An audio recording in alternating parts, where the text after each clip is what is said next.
ধান্য পুষ্প ভরা আমাদের এই বসুন্ধরা, তাহার মাঝে আছে দেশ এক, সকল দেশের সেরা। ও সে স্বপ্ন দিয়ে তৈরি সে দেশ, স্মৃতি দিয়ে ঘেরা। এমন দেশটি কোথাও খুঁজে পাবে না কো তুমি, ও সে সকল দেশের রানী সেজে আমার জন্মভূমি। সুজলা সুফলা শস্য শ্যামলা আমাদের এই দেশ, মাটির তলায় এর ছড়ানো রতন। একটু চেষ্টা করলেই এদেশের মাটিতে সোনা ফলে। কৃষি এবং কৃষকই জাতির মূল চালিকা শক্তি। রোদ বৃষ্টি ঝড় উপেক্ষা করেই তারা মৃত্তিকার বুকে ফসল ফলান, গোটা জাতির মুখে তুলে দেন আহার। কৃষি প্রধান বাংলাদেশের মানুষের প্রধান খাদ্যশস্য ধান। বলার অপেক্ষা রাখে না, দেশে জনসংখ্যার হার বৃদ্ধি পেলেও আমাদের চাষযোগ্য জমির পরিমাণ বাড়ছে না। উপরন্তু বাড়তি জনসংখ্যার জন্য বাসস্থান সহ নানা কারণে চাষের জমির পরিমাণ প্রতিনিয়ত কমে যাচ্ছে। অন্যদিকে ফসল উৎপাদনে উপকরণ সামগ্রীর দামও বেড়ে যাচ্ছে। এই অবস্থায় সীমিত সম্পদের পরিকল্পিত ব্যবহারের মাধ্যমে অধিক ধান উৎপাদন ছাড়া উপায় নেই। আমরা সবাই জানি, মানসম্মত এবং বেশি ফলন উৎপাদন করতে হলে ভালো বীজের কোনো বিকল্প নেই।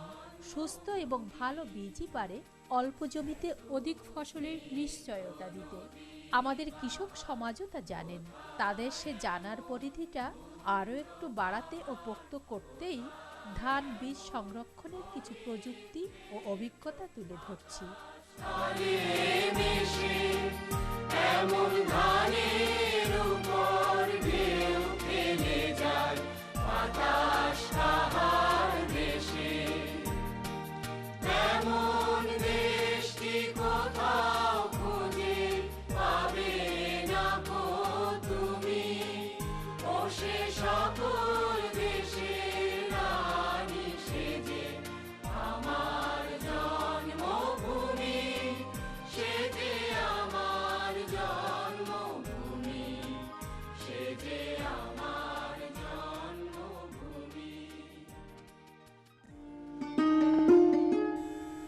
আমরা সবাই মাঠ ভরা সোনালী ধানের স্বপ্ন দেখি, আর সে স্বপ্ন সফল করতে চাই ভালো বীজ।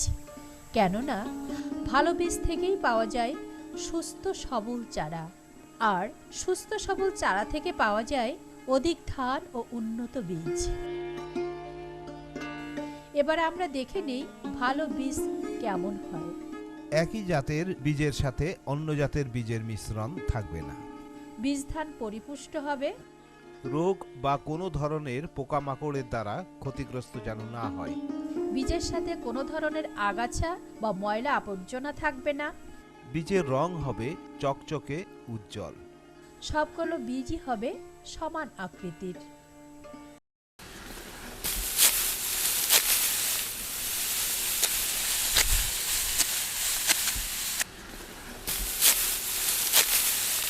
ভালো বীজের জন্য জমির ভিতরের দিক থেকে রোগ ও পোকামুক্ত অংশ থেকে শীষ সংগ্রহ করে মাড়াই করে বীজের জন্য ব্যবহার করা যায়। আবার বীজের জন্য নির্বাচিত অংশ থেকে ধান কেটে আলাদাভাবে এনে মাড়াই করতে হবে। বীজের স্বাস্থ্য ঠিক রাখতে বীজ ধান কাটা ও মাড়াই করতে আমাদের সচেতন হতে হবে। জেনে নেই সেসব বিষয়ে। সঠিক সময়ে ধান কাটা, অর্থাৎ শীষের ৮০ ভাগ ধান পরিপক্ক হলে। ধান কাটার পর আটি পালা দিয়ে বা গাদা করে না রেখে বাতাসে ছড়িয়ে রাখতে হবে। যেদিন মাঠ থেকে বীজ ধান কাটা হবে ওই দিনই মাড়াই করতে হবে। বৃষ্টির দিনে মাড়াই করা ও শুকানো একই দিনে না করতে পারলে শীষ কেটে ছোট ছোট আটি বেঁধে ঘরের মধ্যে ঝুলিয়ে রাখতে হবে।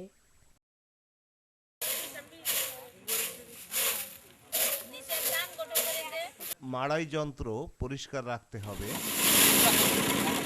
মাড়াই যন্ত্রে প্রথমে পড়া ধান বীজ হিসেবে দিতে হবে।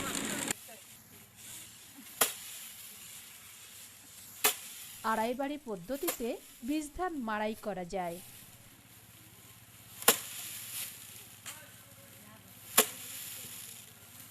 বীজ ধান মাড়াই করার পর পাতলা করে মেলে দিয়ে ঘন ঘন নাড়তে হবে। বীজ ধান মাড়াইয়ের পর বাড়ির আঙিনা ভালো করে শুকাতে হবে। ভালোভাবে না শুকালে সংগৃহীত বীজে আর্দ্রতা বেশি থাকে এবং এতে বীজে নানা ধরনের রোগবালাই দেখা দেয়। বীজ ধান শুকানোর জন্য অনেক সময়ই আমরা উঠানে মাটির উপর ধান মেলে দিয়ে থাকি। এটি কিন্তু সঠিক পদ্ধতি নয়, কারণ এতে করে ধানের সাথে মাটি ও অন্যান্য পোকামাকড় বীজে মিশে যায়। তাছাড়া ভিজা মাটির আর্দ্রতার সংস্পর্শে এসে বীজের গুণাগুণও নষ্ট হয়। বীজ ধান শুকানোর আগে আমরা মাটিতে পলিথিন শীট বা চাটাই বিছিয়ে নেব। তার উপর ধান মেলে দিলে একদিকে যেমন ধানের সাথে মাটি বা পোকামাকড় মিশতে পারবে না, তেমনি অন্যদিকে মাটির রসও বীজে টানবে না। ধান ঠিকমতো শুকালো কিনা আমরা দাঁতে কেটে তা পরীক্ষা করতে পারি। শুকনা বীজ দাঁত দিয়ে কাটলে কট করে শব্দ হয়ে সহজেই দুটুকরো হয়ে যায়। এই ধান শুকাই গেলে দাঁতের পরে দিলে কড়াত করে ওঠে, তাহলে আমরা বুঝবো কি যে ধানটা ভালো করে শুকাই গেছে। তাহলে আমরা বুঝবো যে ধানটা বীজ রাখা যাবে।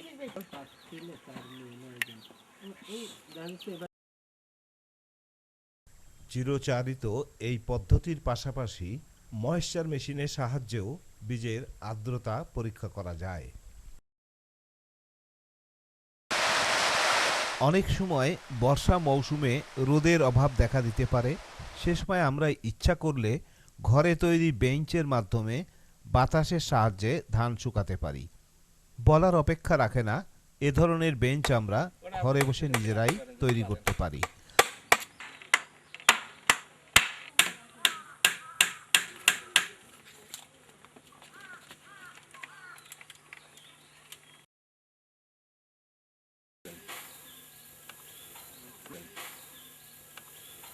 বর্ষার দিনে যাতে ধানটা আছে ভালো করে শুকাতে পারি বীজ ধান, যাতে মুরগিতে খেয়ে না যায় কি নষ্ট না হয়ে যায়, তার জন্য চালি করে বীজ ধানটা শুকাই। এতে আরও অনেক প্রকার আছে, যে কুমড়ার বড়ি শুকাই, এতে চালের গুঁড়া, এতে খরচ হয় না। বা বাঁশ কেটে আমরা এই চালিটা করে আমরা এই বীজ ধানগুলা শুকাই। হঠাৎ করে বৃষ্টি হলে আমরা তাড়াতাড়ি সবাই মিলে আমরা তাড়াতাড়ি উঠোতে পারি। আর মাটিতে দিলে আমাদের ধান উঠোতে সমস্যা হয়ে যায়, বীজ ধান ভালো থাকে না। বর্ষা মৌসুমে ও দ্রুত শুকাতে আমরা কলাপসিবল ড্রায়ারও ব্যবহার করতে পারি। এবারে কলাপসিবল ড্রায়ারে শুকানো পদ্ধতি জেনে নেই।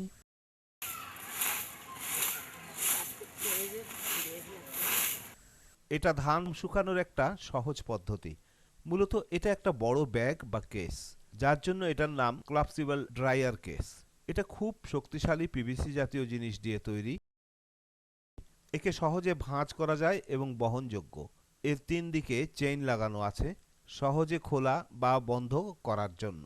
এতে ঢাকনা আছে, ফলে বৃষ্টির সময় পানি ভিতরে ঢুকতে পারে না। যে কোনো আবহাওয়াতে, এমনকি বৃষ্টির দিনেও যদি কিছুক্ষণের জন্য রোদ পাওয়া যায়, তাহলে এটাতে ধান শুকানো যায়। মাঠে মাড়াই করার পর এটা বিছিয়ে বা পেতে দিয়ে সেখানেই ধান শুকানো যায়। বাড়ির উঠানে বিছিয়ে এতে ধান শুকানো যায়। পিভিসি উপাদানে তৈরি এবং কালো রঙের হওয়াতে খুব তাড়াতাড়ি গরম হয় এবং ধানও শুকায় তাড়াতাড়ি। এতে একবারে 40 মনেরও বেশি ধান শুকানো যায়। রোদে বীজ শুকাতে আমাদের কিছু বিষয়ে সতর্ক হতে হবে। ধানের বীজ প্রতিদিন 4 থেকে 6 ঘন্টা করে প্রায় 5-7 দিন রোদে শুকাতে হবে। ধানের বীজ পাতলা করে বিছিয়ে শুকাতে হবে। প্রতি 30 থেকে 45 মিনিট পর পর ভালোভাবে নাড়াচাড়া করে দিতে হবে। সকালে অথবা বিকালের দিকে শুকানোই ভালো। প্রখর রোদে না শুকানোই ভালো।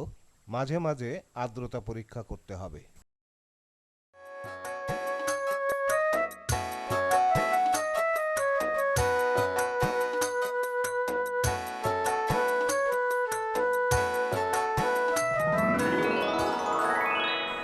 আবহমান কাল ধরে গ্রাম বাংলার কৃষক সমাজ বীজ বাছাইয়ের জন্য চিরন্তন কিছু পদ্ধতি ব্যবহার করে আসছেন, যার একটি হলো কুলার মাধ্যমে ধান ঝাড়া দিয়ে বীজ বাছাই। বীজ বাছাই করে পোকা খাওয়া, রোগাক্রান্ত এবং অপুষ্ট বীজ বাদ দিতে হবে। পরিবারের সবাই মিলে আমরা এই কাজটি সহজেই করতে পারি। উঠোন কিংবা বাড়ির যে কোনো সুবিধাজনক স্থানে আমরা এক টুকরো পলিথিন কিংবা মোটা কাগজ বা এ ধরনের কোনো কিছু বিছিয়ে নিয়ে তার উপর বীজ ধান রাখতে পারি। এরপর পরিবারের সবাই মিলে হাত দিয়ে বীজ বাছাই করতে পারি। এভাবে পোকা খাওয়া, রোগাক্রান্ত, দাগযুক্ত এবং অপুষ্ট বীজ আলাদা করে মানসম্পন্ন বীজ সংরক্ষণ করলে ভালো ফলন পাওয়া যায়। এতক্ষণ আমরা জানলাম মানসম্পন্ন বীজ পাওয়ার বিভিন্ন উপায়। এখন আমরা জানব বীজ সংরক্ষণের কিছু কলাকৌশল।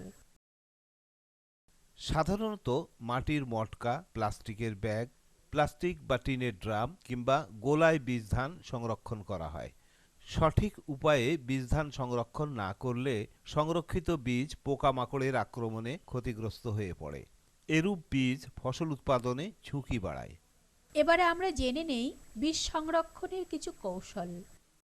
বীজটা প্রথমত আমরা বাছাই করি, করে শুকনা করে তারপরে মাটি পাত্র হলে সেগুলো বাইরে ভিতরে ভালো করে রং করি, যাতে কোনো ছিদ্র থেকে ওর ভিতরে হাওয়া বাতাস না ঢুকতে পারে। তারপরে পাত্রটা যদি ধান দিয়ে ভরাট না হয় তাহলে খড়কুটা বা তুষ এইগুলা দিয়ে ভরিয়ে রাখি। তারপরে ওর উপরে যাতে পোকা মাকড় না লাগে এই জন্যে পাতা, নিম পাতা বা অন্য অন্য পাতা আছে সেগুলো আমরা ব্যবহার করি শুকনো অবস্থায়। তারপরে ভালো সরা দিয়ে ওটা মুখ ঢেকে পলিথিন দিয়ে দড়ি দিয়ে ভালো করে বেঁধে রাখি। নিচে রাখা হয় না, আমরা মাচা বা উঁচু কোনো জায়গায় রাখি যাতে নিচের রসটা ওই পাত্রে না লাগে, তাহলে আমাদের বীজের ক্ষতি।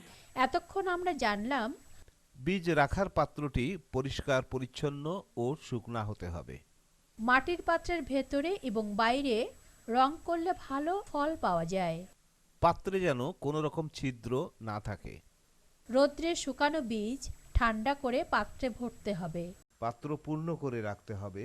পূর্ণ না হলে বীজের উপরে কাগজ দিয়ে তার উপর শুকনো বালি, মুড়ি, তুষ কিংবা ছাই দিয়ে ভরাট করতে হবে।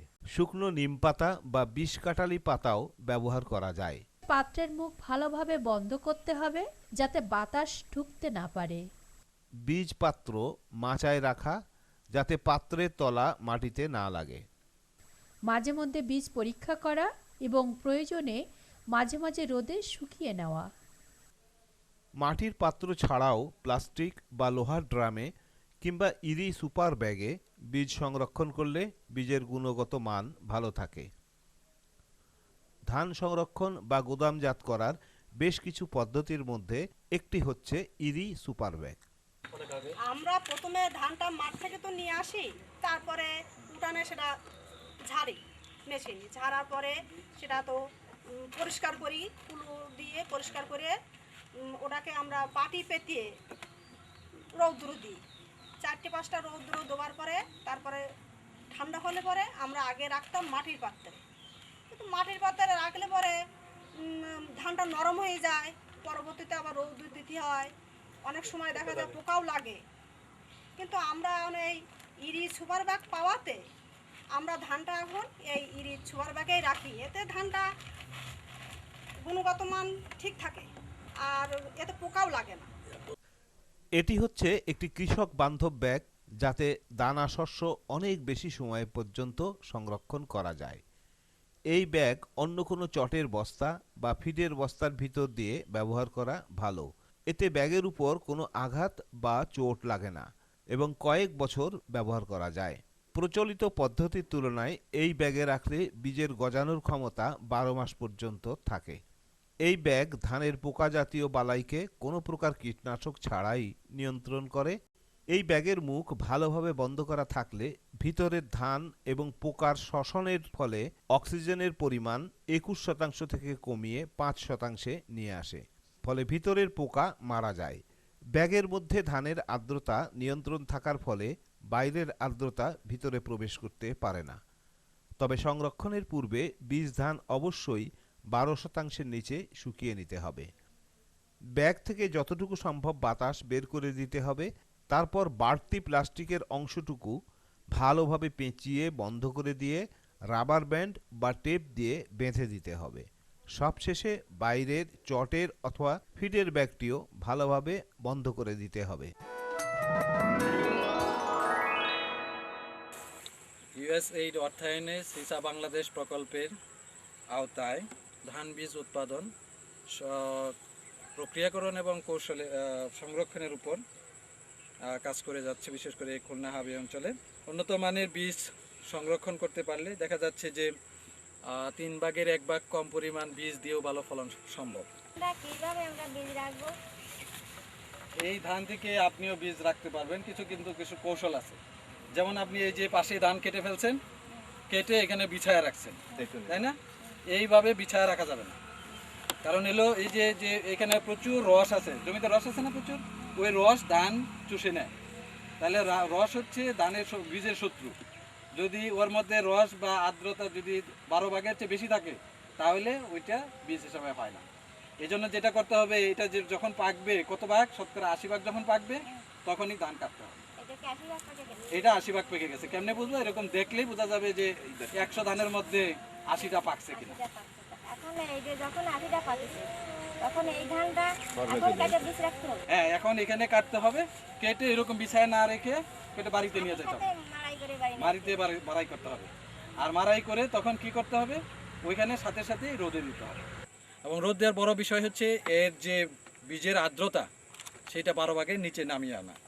তো এটার জন্য সাধারণত দেখা যাচ্ছে যে 4 থেকে 6টা পর্যন্ত রোদ লাগতে পারে। তবে রোদ দেওয়ার নিয়ম হচ্ছে যে ভর দুপুরে রোদ না দিয়ে সকালবেলা এবং বিকেলবেলা রোদ দিয়ে এইভাবে ধানটাকে শুকিয়ে নিতে হবে। ধান শুকানোর পর তারপরে বীজে সংরক্ষণ করতে হবে। সংরক্ষণের আগে বীজ শুকানোর জন্য আরও কিছু পদ্ধতিও আছে। সেগুলো হলো, কৃষকরা সাধারণত মাটিতে বীজ শুকান, যেটা বীজের মান নষ্ট হয়। সেই জন্য এটাকে ভালো পদ্ধতি হচ্ছে যে ম্যাট বা মাদুরের উপর বীজটাকে বিছিয়ে দিতে হবে আলতো করে।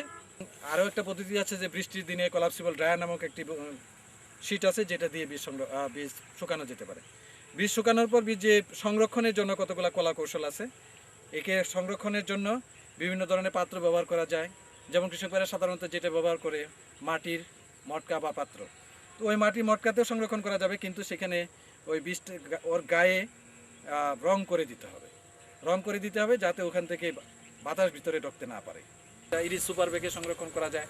তো এই জিনিসগুলো তুলে ধরে প্রশিক্ষণের মাধ্যমে কৃষকদেরকে উদ্বুদ্ধ করে নিজের বীজ নিজে রাখার কাজটি সিসা বাংলাদেশ করছে। এবং এর মাধ্যমে একদিকে কৃষকের ফলন বাড়ছে, একদিকে বীজের পরিমাণ কম লাগছে, অন্যদিকে আয় বাড়ছে। তো এই কাজগুলো করা হচ্ছে এবং কৃষকের মাধ্যমে তাদের জ্ঞান গরিমাটা বাড়িয়ে দেওয়া হচ্ছে। তাদের যে ধ্যান ধারণাটাকে নিজের বীজ রাখা যাবে না বড় মৌসুমে, সেটাকে পাল্টে দেওয়ার জন্য চেষ্টা করা হচ্ছে। এবং ইতিমধ্যে আমাদের এই অঞ্চলে, খুলনা অঞ্চলে ব্যাপক কৃষক ভাইরা এতে উদ্বুদ্ধ হয়েছেন এবং এগিয়ে যাচ্ছেন। বড় ব্যাপার হলো মহিলারা বীজ সংরক্ষণ করেন এবং বীজের মান গুণাগুণ দেখেন। তো মহিলাদেরকে এই জন্য আমরা আলাদাভাবে প্রশিক্ষণের আয়োজন করছি। তারা যাতে প্রশিক্ষণ নিয়ে নিজেরা উদ্বুদ্ধ হন, তাদের স্বামী ভাই বোনদেরকে উৎসাহিত করে নিজের বীজ নিজে সংরক্ষণ করেন। এতে তার পরিবারের আয়ের সংস্থান হবে, এতে তার নিজের বীজের সংস্থান হবে এবং পার্শ্ববর্তী যে কৃষক ভাইরা তারাও তাদের কাছ থেকে বীজ নিয়ে আঞ্চলিকভাবে বীজে স্বয়ংসম্পূর্ণ হতে পারে।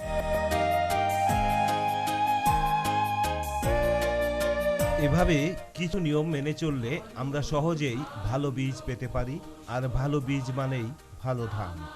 ভালো ধানের অর্থ অধিক ফসল, যা আমাদের জীবনকে করে তুলবে সমৃদ্ধ। ব্যক্তি থেকে সমাজ, আর সমাজ থেকে জাতি হবে খাদ্যে আরও স্বনির্ভর। পূর্ণতার বৈভবে ভরে উঠবে সবার জীবন।